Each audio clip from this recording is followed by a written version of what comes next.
हम लोग शुरू करने जा रहे हैं क्लास 10th का, जो कि एक छोटा सा पोर्शन बच गया था। लेक्चर 4 पे लेकर आए हैं और आज हम लोग जो समझने जा रहे हैं उसे समझने जा रहे हैं अपरेंट डेप्थ। एक्चुअली आप लोग इसको ऑब्जर्व किए होंगे कि कभी जैसे कि आपके घर में बाल्टी है और उसमें आप एक पहले कॉइंस डालिए, एक सिक्का जैसे ही आप यहाँ पे पानी के अंदर डालते हैं और जैसे ही आप ऊपर से इस तरीके से नॉर्मली उसको देखने का प्रयास करते हैं तो आप देखेंगे कि ये जो कॉइन्स है ये थोड़ा सा ऊपर दिखाई देगा। थोड़ा ऊपर दिखाई देगा तो कितना ऊपर दिखाई देगा, यहाँ पे हमें कैलकुलेशन तो नहीं करना है, बट इसे समझना है कि इसका डायग्राम किस तरीके से शो होता है। तो देखिए एक एक करके, पहले तो हम कह रहे हैं कि हमने एक टैंक लिया और इस टैंक में वाटर फिल कर दिया। हमने एक यहाँ पे कॉइन्स रखा और इस कॉइन्स रखा और इसे जो है यहाँ से हमने देखना शुरू किया। हमने इस हाइट को h मान ले रहे हैं, जरूरत पड़ी तो, अभी तो फिलहाल h है। और यहाँ पे क्या होता है, नॉर्मल तो आप जानते ही हैं, अगर एक रे इससे नॉर्मल निकलेगा यहाँ से तो नॉर्मल ये सीधे आंखों में पहुंच जाएगा बिना डिस्टर्ब हुए। हमें कम से कम 2 लाइन की जरूरत होती है इमेज का फॉर्म कराने के लिए, यानी कि अपर डायरेक्शन में 2 इमेज कहाँ दिखाई देगा। हम कह रहे हैं एक रे कहीं भी हम ले लेते हैं, कहीं का मतलब है कि इधर कहीं भी, इतना पास तो नहीं ले सकते हैं, हमें डायग्राम बनता हुआ नहीं दिखेगा, इसीलिए हमने इस पॉइंट पे यहाँ पे हमने दिखाया। और यहाँ पे नॉर्मल भी ड्रॉ कर लेते हैं, कुछ इस तरीके से नॉर्मल होगा। यहाँ पे अगर ये आई होगा इंसिडेंट रे तो ये भी इंसिडेंट रे होगा। अब यहाँ से हमें सोचना है कि केस तो डेंसर से एयर का है और डेंसर से एयर में क्या होता है, नॉर्मल से दूर भागता है लाइन, तो कुछ इस तरीके से यहाँ पे डायग्राम शो होगा। ये इसको जाना था इधर, ऐसे कह सकते हैं, लेकिन ये मुड़ जाएगा अपने पाथ से और कुछ इस तरीके से जाएगा। जैसे ही हम इसे पीछे बढ़ाएंगे, जिस पॉइंट पे कटा, वास्तव में ये कॉइन्स हमें यही दिखाई देगा।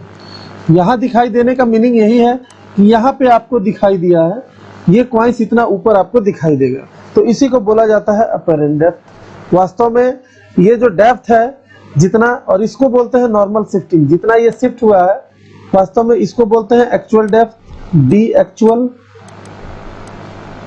और इसे बोला जाता है डी अपरेंट। जो हमें दिखाई दे रहा है वो ये दिखाई दे रहा है।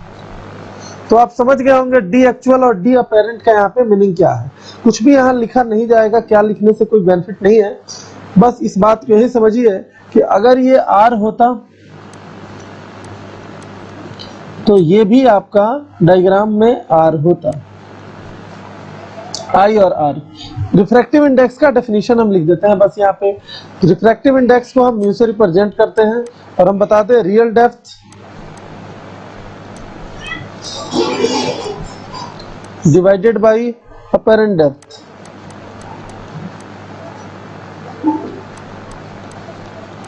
अपरेंट डेप्थ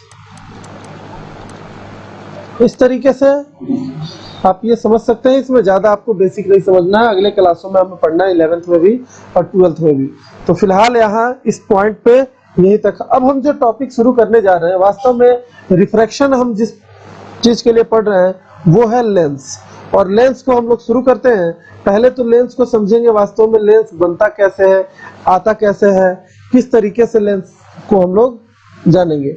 आइए यहाँ शुरू करते हैं लेंस। देखिए हमने यहाँ पे कुछ डायग्राम दिखाया गया है कि कुछ स्फेरिकल मिरर है, आपको दिखाई दे रहा होगा कि कुछ स्फेरिकल मिरर है, यहाँ पे एक्चुअल इंटरसेक्ट करते हुए दिखाई दे रहा है, दूसरे जगह पे दूसरे दूर पे है, यहाँ पे एक स्फीयर और एक प्लेन जो है आपस में इंटरसेक्ट कर रहा है।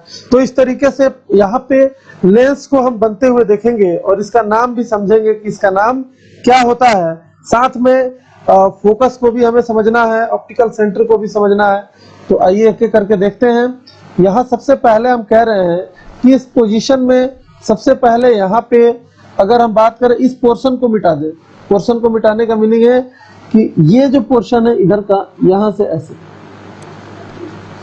ये रहा, हमने इसको हटा दिया, साथ में इधर से हमने इसे हटा दिया।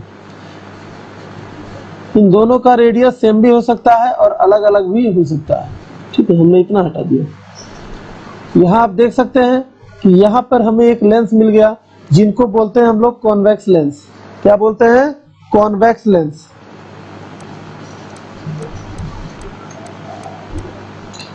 बाकी अभी इसका नाम, यहाँ से देखिए कॉनकेव कैसे मिलता है, तो दो यानी कि टू इमेजिनरी यहाँ पे इंटरसेक्शन दिखाई दे रहा है, और इसका मीनिंग है कि हमें इतने पोर्शन को यहाँ पे क्या कर देना है, मिटा देना है। कैसे, यहाँ से देखिए इस ना, यहाँ से हटा देते हैं, यहाँ से हटा देते हैं, इधर से यहाँ हटा देते हैं, यहाँ हटा देते हैं। आपको शेप देखकर समझ में आ गया होगा कि ये जो डायग्राम ऐसे नहीं आता है, इसके पीछे कुछ रीजन है, और वो रीजन आप देख रहे हैं इस तरीके से आपको, और इसको बोलते हैं कॉन्वेक्स कॉनकेव लेंस।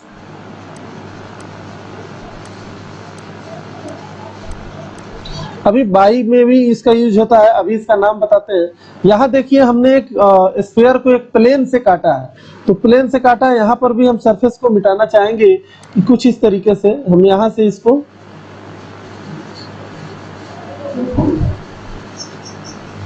और यहाँ पर भी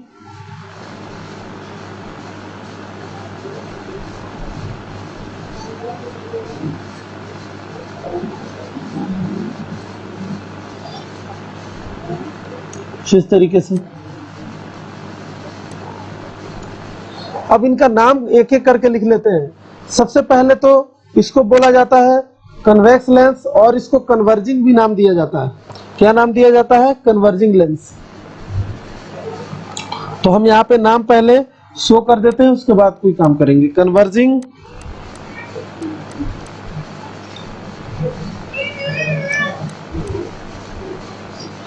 लेंस, ये है कॉनकेव, और इसको बोलते हैं डाइवर्जिंग लेंस।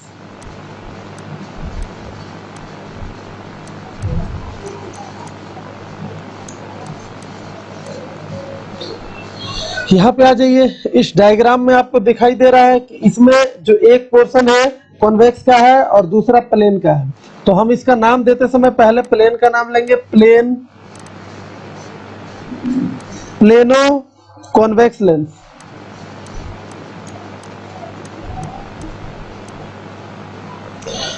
और इसको क्या देंगे नाम? Plano convex lens, concave lens, sorry, plano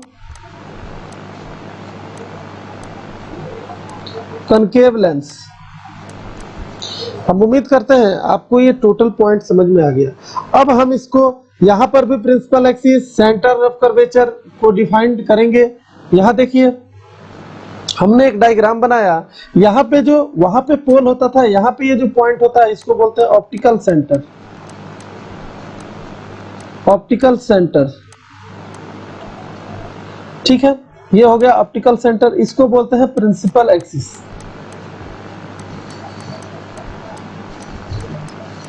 इसको तो बोलेंगे ही concave mirror, sorry convex mirror, convex lens, ठीक है।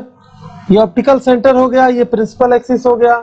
इसके अलावा हम फोकस समझते हैं, तो फोकस को किस तरीके से समझेंगे, आइए एक पॉइंट करके देखते हैं, हम एक डायग्राम को शो करके देखते हैं, फिर आगे बढ़ने का। इसको कन्वर्जिंग और डाइवर्जिंग नाम क्यों दिया गया है, इसके पीछे का रीजन भी समझते हैं। साथ में हम आपको ये बताना चाहते हैं, यहाँ देखिए दो अलग अलग स्फीयर का पोर्शन है, तो इसका रेडियस यहाँ पे पहला सरफेस है, ये दूसरा सरफेस है, तो हम कहेंगे यहाँ पे रेडियस एक के वजह से, अगर R1 है तो दूसरे के वजह से R2 है।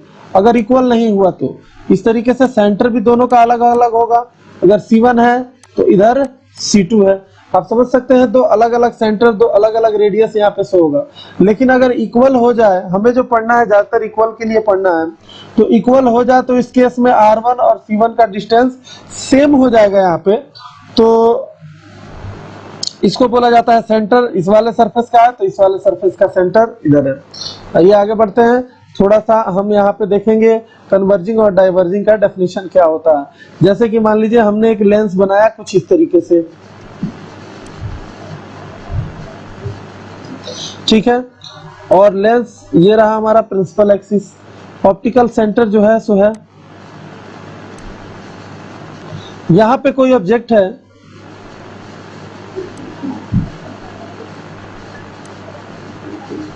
ए बी जिसे हम बोल रहे हैं, यहाँ पे एक ray parallel to the principal axis रखिए ही रखिए,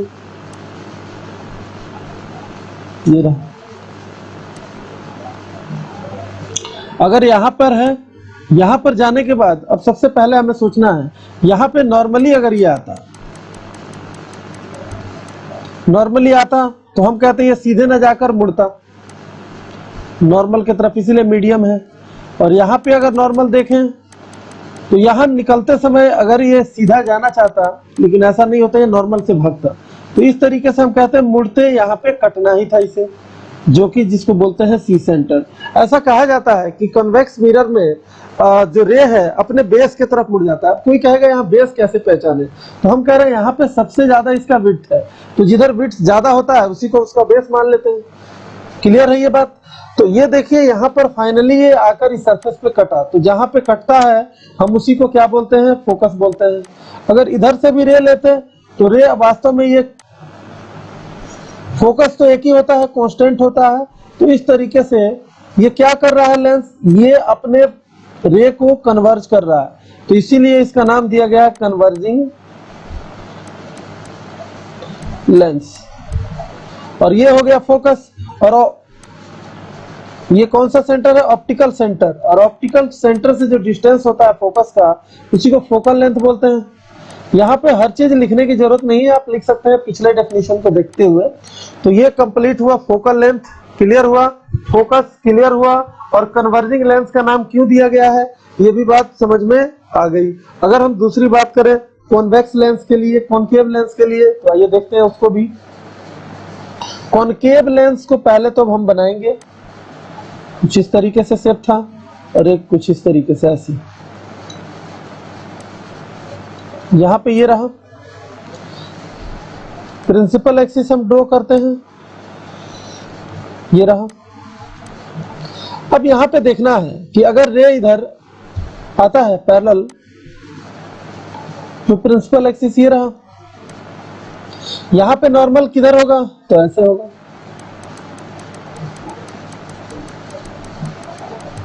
अब ये देखिए जब नॉर्मल ऐसा है इसका, तो इसको किधर मुड़ना है, तो अपने नॉर्मल के तरफ। तो नॉर्मल के तरफ मुड़ने का क्या मीनिंग है कि इसको जाना था ऐसे, लेकिन ये इधर न जाकर ऐसे मुड़ जाएगा, ये रहा, यहां तक पहुंचा। अब इसका नॉर्मल कुछ इस तरीके से दिखाएंगे हम।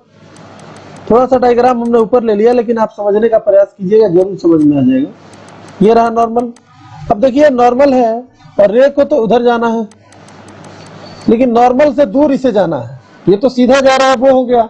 नॉर्मल से दूर, इसीलिए डेंसर से रेयर का केस है, तो इसको थोड़ा सा इधर मुड़ना पड़ेगा, और ये मुड़ गया। तो हम कहते हैं नॉर्मली ये डाइवर्ज हो रहा है। डाइवर्ज का मीनिंग है कि हम इतना ना दिखाकर अगर कहें कि इस तरीके से जाता है और यहाँ से ऐसे मुड़ जाता है, इधर से ऐसे जाएगा, इधर मुड़ जाता है, ऐसे इधर जाएगा, ऐसे मुड़ जाता है। वास्तव में मुड़ तो बेस की तरफ ही रहा है, इसलिए इसका बेस इधर ज्यादा, विड्थ ज्यादा है। तो इस तरीके से हम कहते हैं ये डाइवर्ज कर रहा है। क्या कर रहा है, डाइवर्ज कर रहा है। और इसका फोकस कैसे मिलेगा, ये भी एक सोचने वाली बात है। तो एक्सिस पे कट ही नहीं रहा। तो हमने अपीयर्स टू कट के बारे में समझाया था आपको पहले ही। अपीयर्स टू कट का मीनिंग क्या है, उस रे को पीछे बढ़ाइए ऐसे, ये देखिए ये कटा, इसको पीछे बढ़ाइए, ये कटा, इसको पीछे बढ़ाइए, ये कटा, इसको पीछे बढ़ाइए, ये कटा। फोकस तो एक ही पॉइंट पे होगा। और यहाँ से जो फोकल लेंथ, तो हम ये बात समझा दिया आपको कि ये डाइवर्जिंग लेंस है और किस तरीके से डाइवर्ज कर रहा है, डाइवर्जिंग लेंस। तो आप ये समझ गए कि कन्वर्जिंग और डाइवर्जिंग लेंस कैसे नाम रखा गया है, फोकस और फोकल लेंथ दोनों में ही कैसे दिखाया गया है। ऑप्टिकल सेंटर, प्रिंसिपल एक्सिस भी आप समझ गए। उम्मीद करते हैं कि आपको ये टॉपिक बिल्कुल क्लियर हो गया होगा। अब आगे बढ़ते हैं और हम लोग पढ़ने जा रहे हैं इमेज फॉर्मेशन। इमेज फॉर्मेशन पढ़ने जा रहे हैं और उसका पोजीशन और उसका डायग्राम शो करके देखेंगे। यहाँ पर भी जैसे केस हमने मिरर के लिए पढ़ा था, उसी तरीके से हम यहाँ पे आपको जो है लेंस के लिए भी केस बताएंगे। हमें सिलेबस में बस इतना ही पढ़ना है लेंस के लिए। उसके बाद जो है हमें और कुछ नहीं पढ़ना है। लेंस का इमेज फॉर्मेशन, पावर, और ये चैप्टर आपका खत्म हो जाएगा। तो हम उम्मीद करते हैं आप लोगों को यहाँ तक अच्छे से काफी समझ में आया होगा। अगर कोई टॉपिक में दिक्कत है तो आपको हमने बताया है प्रोसीजर क्या है। आगे बढ़ते हैं हम लोग और देखते हैं इमेज फॉर्मेशन। हेडिंग कीजिए।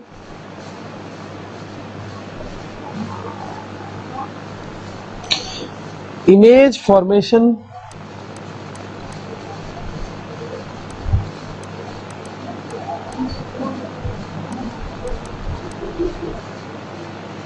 By convex lens.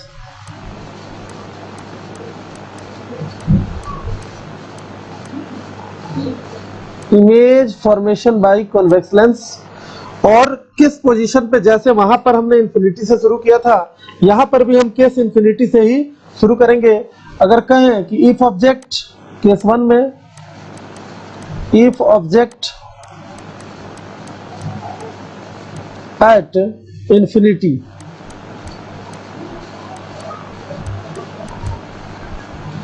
फिर लिख देते हैं इमेज फॉर्म्ड कहां पे, वहां हुआ था फोकस पे, यहां पर भी फोकस पे ही होगा। कैसा होगा मैं लिखकर और फिर आपको डायग्राम से समझाते हैं। यहाँ पे जो डायग्राम होता है इस केस में रियल होता है, रियल इन्वर्टेड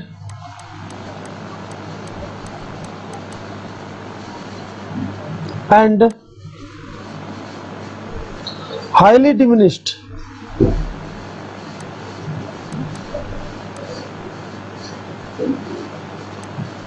हाईली डिमिनिश्ड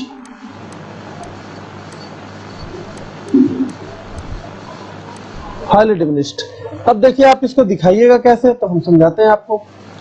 सबसे पहले हम एक कॉन्वेक्स मिरर लेना चाहते हैं।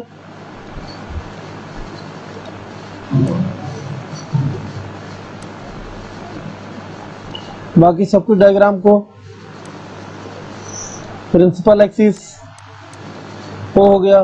कहीं से भी रे, अगर यहाँ पे एक सोर्स ऑफ लाइट है इंफिनिटी पे और यहाँ से एक लाइट को हम ड्रॉ कर देते हैं, जैसे ही ड्रॉ करेंगे ये कन्वर्ज होकर फोकस पे ही जाके कटेगा। चाहे कहीं से भी लाइट इंफिनिटी से आ रहा हो, फोकस से कटेगा। चाहे इधर से आप ले लीजिए कहीं से, ये फोकस पे ही कटता है। तो हम बोलते हैं ये क्या हो रहा है, एट इंफिनिटी से ऐसे चला जाएगा।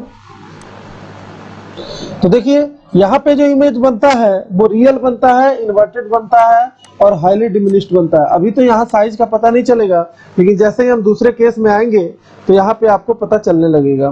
तो उम्मीद करते हैं ये आपको केस समझ में आ गया। अब हम केस 2 की तरफ बढ़ रहे हैं। ये रहा फोकस और इमेज यहीं पे बन जाएगा।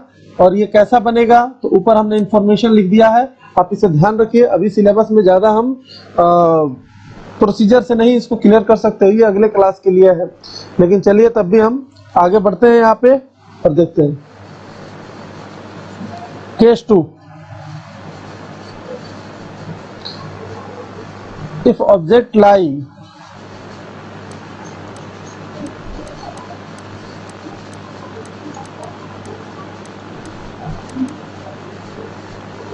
बिटवीन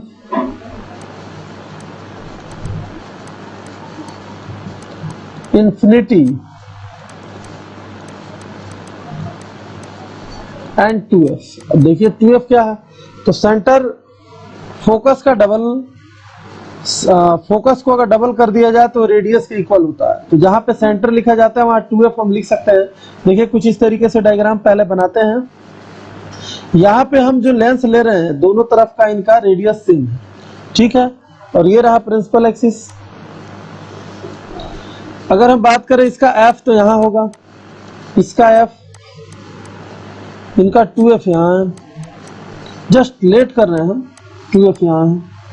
अगर ऑब्जेक्ट को हम इंफिनिटी और 2f के बीच में कहीं भी रखते हैं, इधर हमने रख दिया, जैसे कि मान लीजिए यहाँ पे ये रहा, इसको बोला जाता है a और b, नाम दे देते हैं इसे, वो है, ठीक।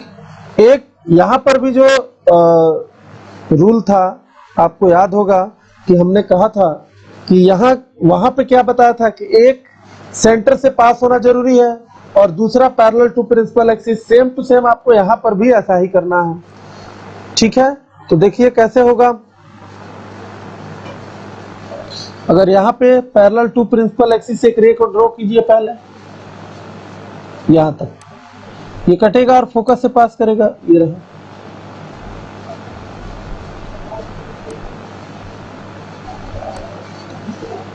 एक रे को हमें कहां से पास कराना है, तो यहाँ पे ऑप्टिकल सेंटर से हम डैश डैश डैश करके पास करा दे रहे हैं इसे।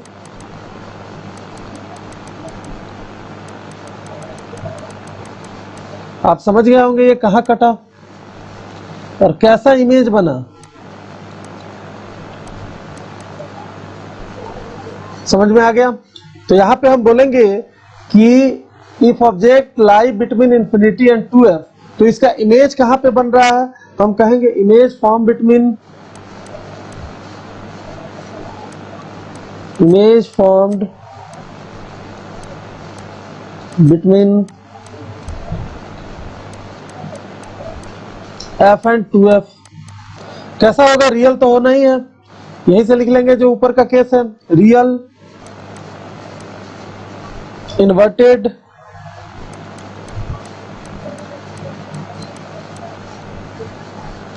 एंड डिमिनिश्ड, छोटा तो होगा ही, डिमिनिश्ड।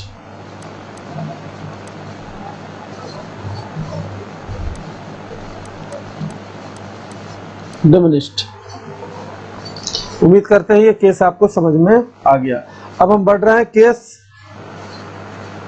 3 के तरफ, और कहां पे रखें, जैसे वहां सेंटर पे रखे थे, आज हम ऐसा ही काम करेंगे, यहां पर भी 2f पे रखेंगे और पता करेंगे इसका इमेज कैसा बनेगा। चलिए केस 3,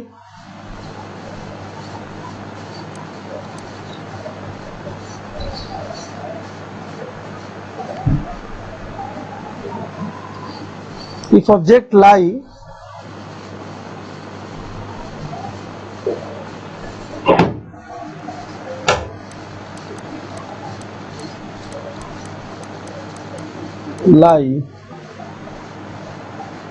कहां पे, if object lie on 2f, देखते हैं इसका इमेज कहां पे बनेगा, इसको समझने का प्रयास कर रहे हैं। हमने जैसे कि लेंस बना दिया, लेंस बनाने के बाद प्रिंसिपल एक्सिस आप ड्रॉ करोगे, प्रिंसिपल एक्सिस ड्रॉ करने के बाद आप f और 2f दिखा दोगे, यहाँ पे लगभग इक्वली डिस्टेंस होता है f और 2f। ऑब्जेक्ट हम कुछ ऐसे यहाँ पे रख रहे हैं 2f पे, इसका एक रे तो पैरेलल टू प्रिंसिपल एक्सिस और फोकस से पास करेगा ही करेगा, और दूसरा यहाँ से ऑप्टिकल सेंटर से, यानी कि ये रहा।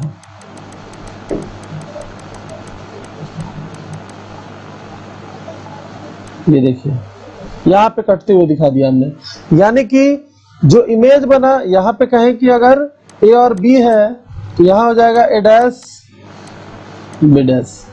तो यहाँ पर होता है कैसा बनेगा इमेज, तो 2f पे रखेंगे तो इमेज फॉर्म्ड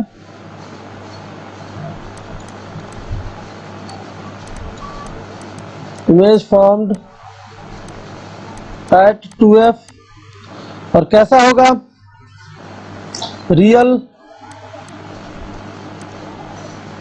इन्वर्टेड एंड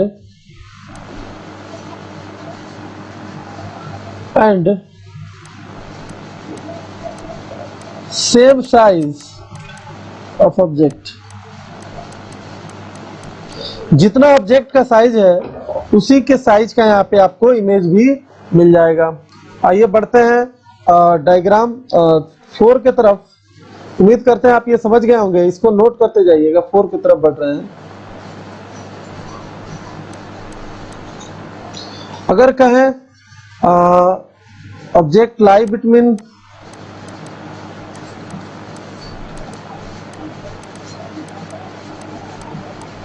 कहाँ 2f एंड f,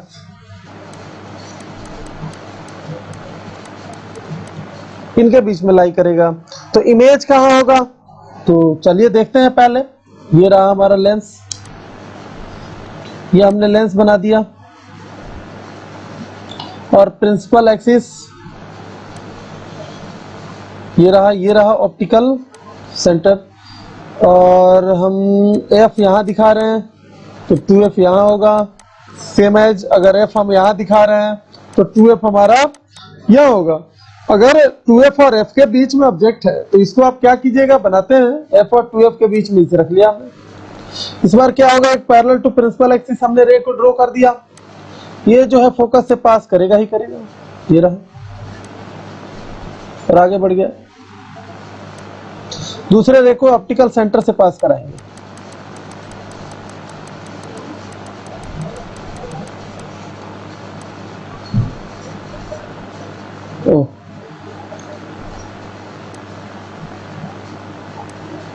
यहाँ पे हम कैसे दिखाएंगे, तो ये रहा। कहाँ पे बन रहा है इमेज, अगर आपको कहा जाए कि बताइए इमेज कहाँ बन रहा है, तो आप कहिएगा 2f के बाद बन रहा है, और ऐसा लग रहा है इस बार थोड़ा सा इमेज का साइज बढ़ा है। नहीं, तो इस बात को हम लोग लिखेंगे बी डैश, सॉरी ए डैश बी डैश। ये रहा image.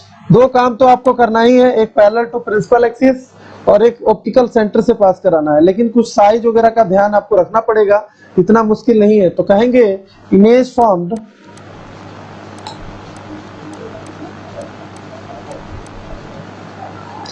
Beyond 2f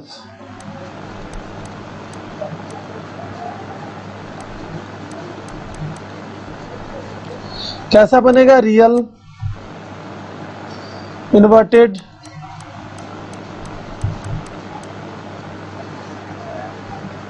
and larger than object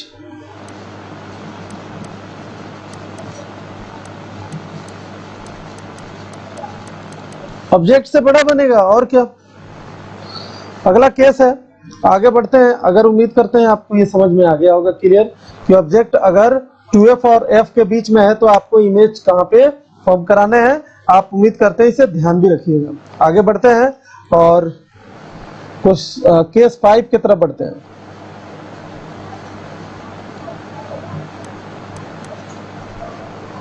अगर कहे कि ऑब्जेक्ट लाई एट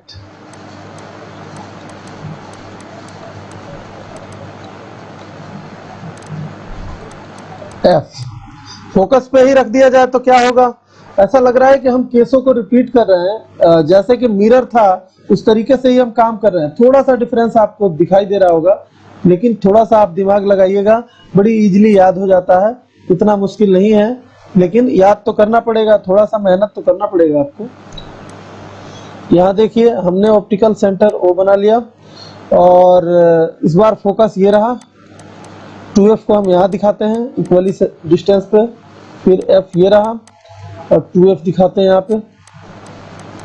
ऑब्जेक्ट को हमने f पे ही रख दिया है, यानी कि कुछ इस तरीके से आपको यहाँ पे हमने ऑब्जेक्ट रखा। जब ऑब्जेक्ट का एक पैरेलल लाइन इस तरीके से ड्रॉ कर दिए और इसे फोकस से पास करा दिया हमने। दूसरे लाइन को ऑप्टिकल सेंटर से पास कराइए। उम्मीद करते हैं अभी तक तो आपको समझ में आ गया होगा। ऐसा लग रहा है कि ये बहुत आगे जाके कटने वाला है, जो कि हम कह सकते हैं इन्फिनिटी पे कटने वाला है। तो क्या बोलेंगे, इमेज फॉर्म्ड एट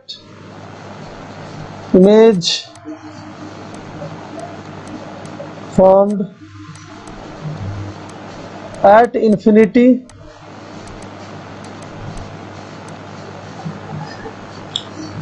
कैसा होगा, रियल होगा, इन्वर्टेड होगा एंड कैसा होगा, बहुत बड़ा साइज है तो कहेंगे इन लार्ज।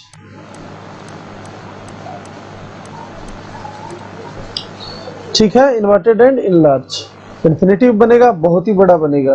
तो उम्मीद करते हैं ये 5 केस आपको समझ में आ गए होंगे। अब हम बढ़ रहे हैं केस नंबर 6 के तरफ। तो आइए कुछ इस तरीके से, केस 6।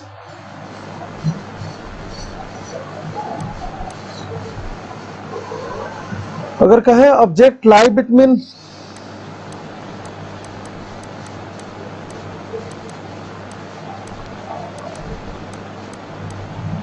कहां पे बताइए, तो लास्ट केस बचा हुआ है, कहेंगे F and optical centre, focus और ऑप्टिकल सेंटर के बीच। तो आइए देखते हैं इसका इमेज कहां बन रहा है, अभी आपको पता चल जाएगा। हमने ये रहा लेंस बनाया कुछ इस तरीके से,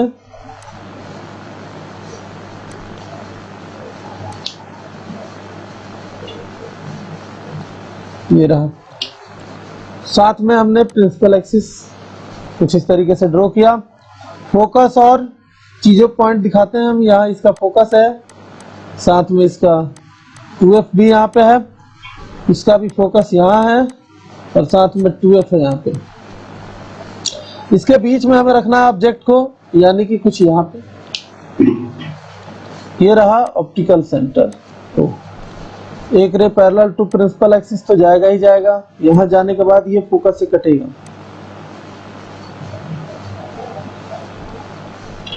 उम्मीद करते हैं आपको ये समझ में आ रहा होगा कि हम कैसे कर रहे हैं। दूसरा रे ऑप्टिकल सेंटर से आपको ड्रॉ करना है।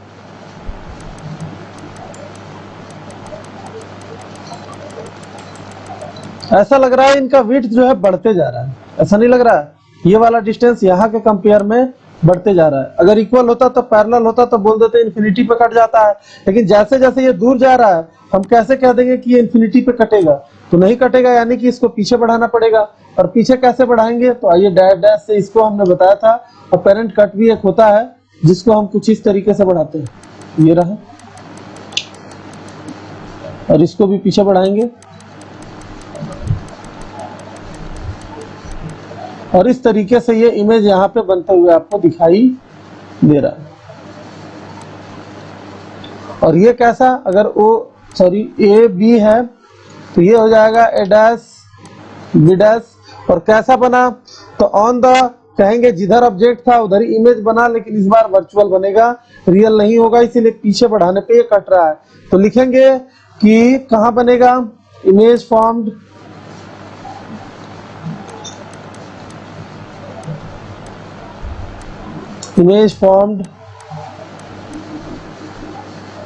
same side of lens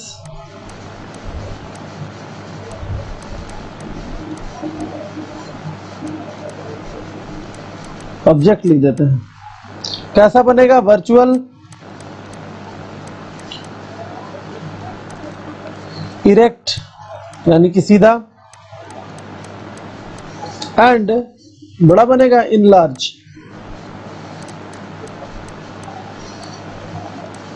ये 6 केसेस जो है हमने बारीकी से आपके सामने रखा। उम्मीद करते हैं आपको बिल्कुल ही क्लियर हो गया होगा, और इसको आप बारीकी से नोट, थोड़ा सा डायग्राम आप बुक से भी देख सकते हैं, लेकिन यहाँ पे हम जितना भी इस डिवाइस से हो सकता है आप तक हम प्रोवाइड कर रहे हैं। चलिए आगे बढ़ते हैं। कॉनकेव लेंस के लिए भी हम देखेंगे। वहां पे थोड़ा सा उल्टा लग रहा होगा आपको कि वहां पे कॉनकेव मिरर के लिए जो है केस 6 बने थे, यहाँ पे कॉन्वेक्स लेंस के लिए केस 6 बने हैं, और यहाँ पे कॉनकेव कन्वेक्स मिरर में 2 केस बने थे, यहाँ पे कॉनकेव लेंस में 2 केस बनेंगे। तो आइए देखते हैं इसका साइन कन्वेंशन, मैग्निफिकेशन टोटली देखेंगे और तब आगे बढ़ते इसको खत्म करेंगे।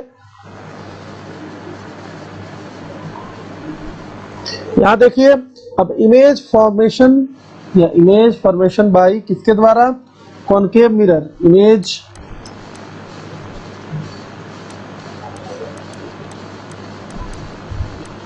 फॉर्मेशन बाय किसके द्वारा? Concave lens. Concave lens. एक तो केस इंफिनिटी का है, दूसरा कहीं भी रख लें, क्या फर्क पड़ता है? तो आइए देखते हैं।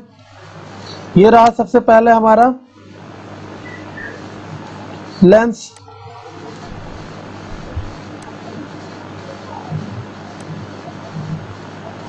अगर इस केस में ऑब्जेक्ट इंफिनिटी पे है, अगर पहला केस लेते हैं हम केस 1 और कहेंगे ऑब्जेक्ट एट इंफिनिटी,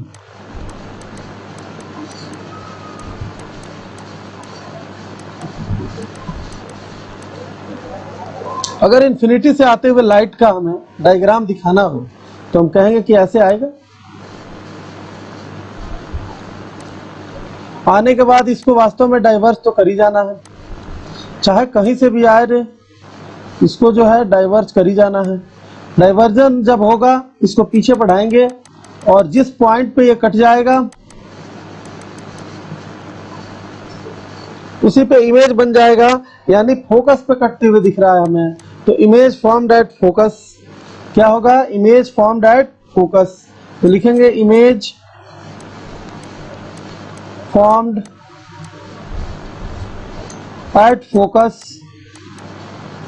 कैसा होगा? वर्चुअल होगा, आपको पता है, पहले ही केस आप जानते हैं। वर्चुअल होगा, इरेक्ट होगा, एंड हाईली डिमिनिश्ड कहेंगे। Highly diminished.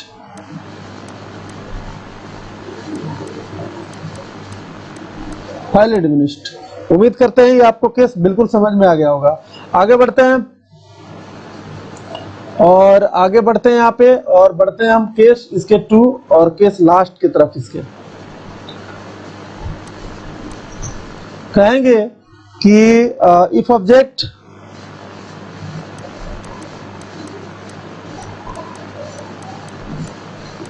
lie between infinity and optical center,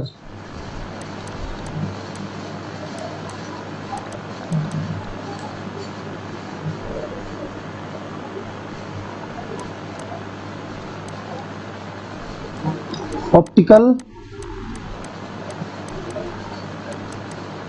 centre. ठीक है, देखते हैं इमेज कहाँ बन रहा है इसका। पहले तो हम लेंस बनाएंगे कुछ इस तरीके से। देखिए ये रहा प्रिंसिपल एक्सिस। यहाँ पे f और 2f जैसे वहां लिए थे यहाँ पर भी ले लेंगे f और 2f, यहाँ पर भी f और 2f। बाकी ऑब्जेक्ट को आप कहीं भी रख लीजिए, कोई फर्क नहीं पड़ता। हमने यहीं पे रख लिया ऑब्जेक्ट को। एक रे को parallel to the principal axis, यहाँ पे डाइवर्ज हो जाएगा कुछ इस तरीके से। इसे फोकस से कटना ही है। एक रे को हमें कहां से पास कराना है, तो ऑप्टिकल सेंटर से। उम्मीद करते हैं आपको बिल्कुल ही समझ में आ गया होगा। ये काफी इजी रहा। और देखिए इसका इमेज यहाँ बनते हुए दिखाई दे रहा है। ये रहा दोनों लाइन जहाँ पे कटेगा। अगर ये ए बी है तो ये बन गया ए डैश बी डैश, और इस तरीके से हमें पता चल गया इमेज कहाँ बनेगा। तो हम कहेंगे इसमें एवरी केस में इमेज जो है, इमेज फॉर्म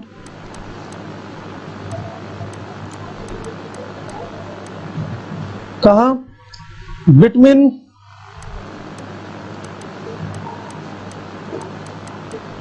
एफ एंड ओ। कैसा बनेगा, तो वर्चुअल बनेगा।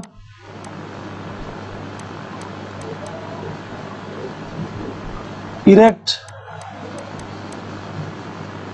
And diminished.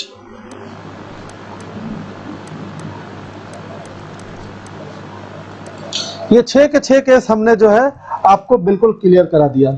उम्मीद करते हैं ये केस आप बिल्कुल समझ गए होंगे और आप इसे नोट भी कर लिए होंगे।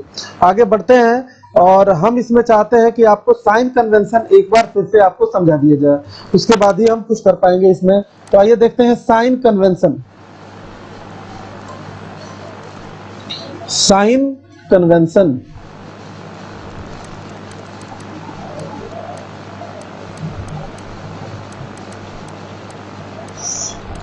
तो यहाँ पर भी है ऑब्जेक्ट डिस्टेंस, इमेज डिस्टेंस। तो हमारे पास जो केसेस हैं उसी में हम ले लेंगे। यहाँ पर भी ऑल डिस्टेंस, अगर थ्योरी क्या है, all distance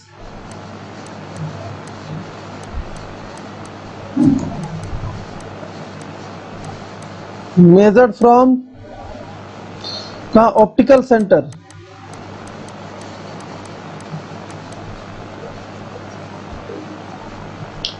if distance measure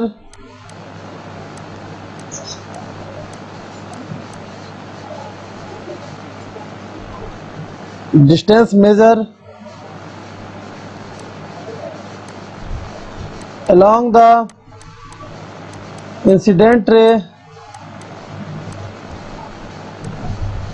have positive sign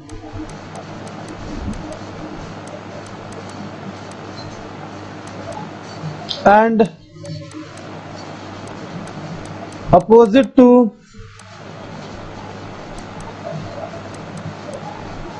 incident ray have negative sign।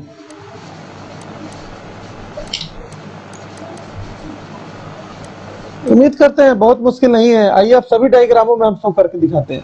यहाँ पे ऑल डिस्टेंस मेजर फ्रॉम, जैसे कि पी ओ से ए का डिस्टेंस ऑब्जेक्ट डिस्टेंस है।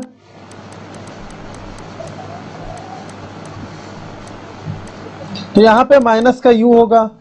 इसका इमेज भी बन रहा है ओ से कहाँ पे, ओ ए डैश ये भी माइनस का v और इसका फोकस भी निगेटिव होगा।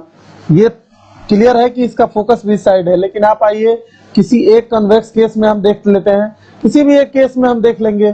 जैसे यहाँ पे है, अगर कहें O से A का डिस्टेंस, ऑब्जेक्ट डिस्टेंस माइनस का u है, लेकिन O से A डैश जो डिस्टेंस है वो प्लस का v है, इमेज डिस्टेंस। अगर फोकस की बात करें इसका OF, तो इसका OF भी पॉजिटिव है।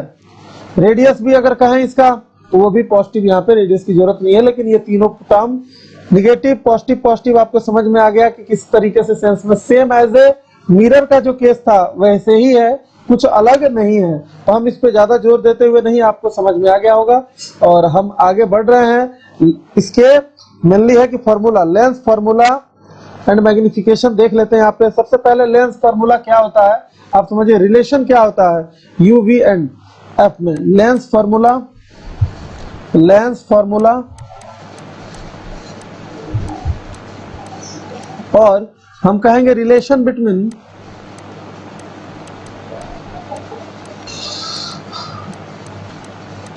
Object distance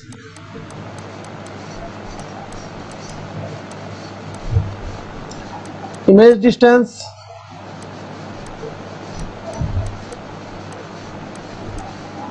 and focal length. तो यहाँ पे आप लिख सकते हैं कि 1/v minus 1/u equal to 1/f। आपको हमेशा ध्यान रहेगा, इसीलिए यहाँ पे निगेटिव साइन और 1/v पहले करके दिखा दिया गया है। यही आपका क्या है, यही आपका लेंस फॉर्मूला। उम्मीद करते हैं ये आपको याद रहेगा। मैग्निफिकेशन का डेफिनेशन यहाँ पर भी चेंज नहीं होगा और सेम टू सेम होगा। मैग्निफिकेशन इक्वल टू क्या होता है, यहाँ पे आपको लाइन बाय लाइन समझा देना चाहता हूँ। Magnification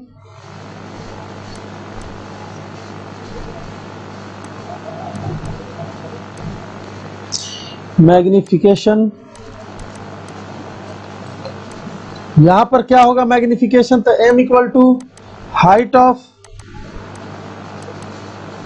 image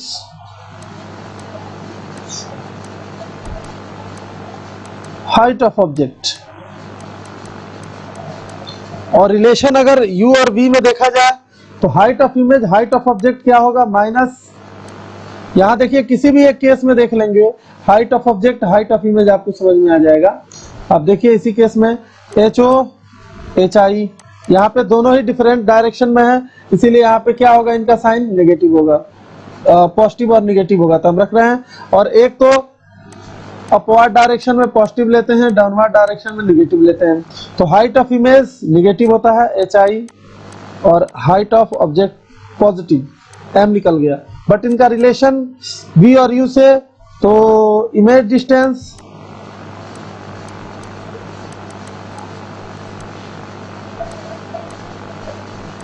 by object distance. Image distance minus का v और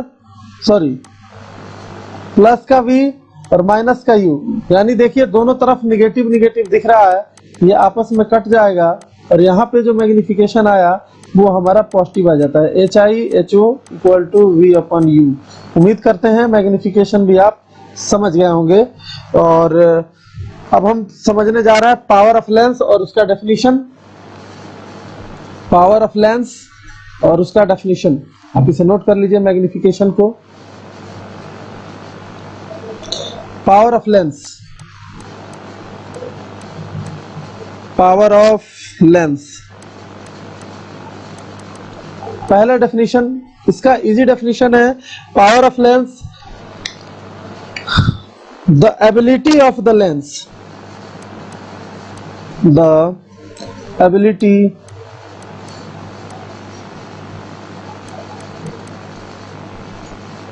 of a lens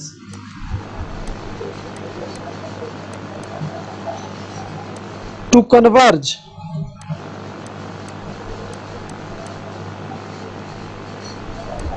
or diverge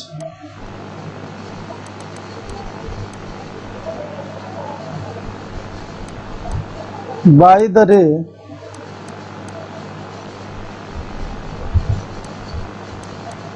is called power. ठीक है। Power reciprocal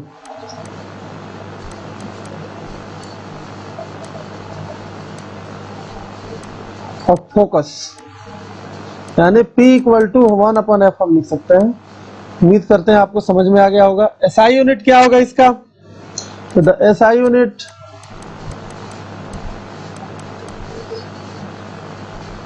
unit of power dioptre,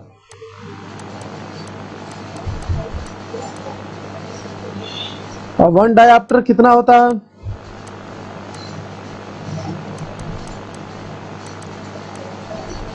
1 metre universe के इक्वल। उम्मीद करते हैं आपको ये समझ में आ गया होगा। लास्ट वर्ड, और इस तरीके से ये खत्म हो जाएगा। कॉम्बिनेशन ऑफ लेंस,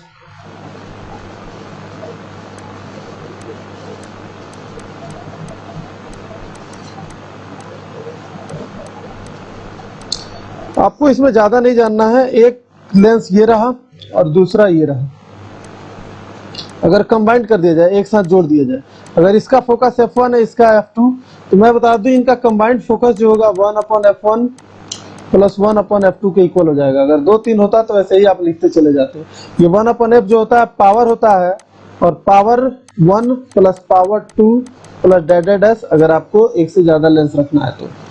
अगर बात करें इनकी मैग्निफिकेशन की, तो मैग्निफिकेशन ध्यान रखिएगा, हमेशा इनका मैग्निफिकेशन प्रोडक्ट होते चला जाता है। एंड सो ये 3 इंफॉर्मेशन आपको ध्यान रहेगा, न्यूमेरिकल में काम आएगा। इसकी इतनी बारीकी से हमें पढ़ने की जरूरत नहीं है। उम्मीद करते हैं आपको वीडियो बिल्कुल क्लियर हो गया होगा। और 4 ये आपका खत्म हुआ, 4 लेक्चरों में हमने इसको खत्म कर दिया है। अब आपको क्वेश्चन का इसका लेक्चर शुरू होगा, और आप बताइए इस कैसा लगा वीडियो आपको। अगर आपको समझ में आया तो इसको कृपया करके लाइक कीजिए, सब्सक्राइब कीजिए और दोस्तों में शेयर कीजिए।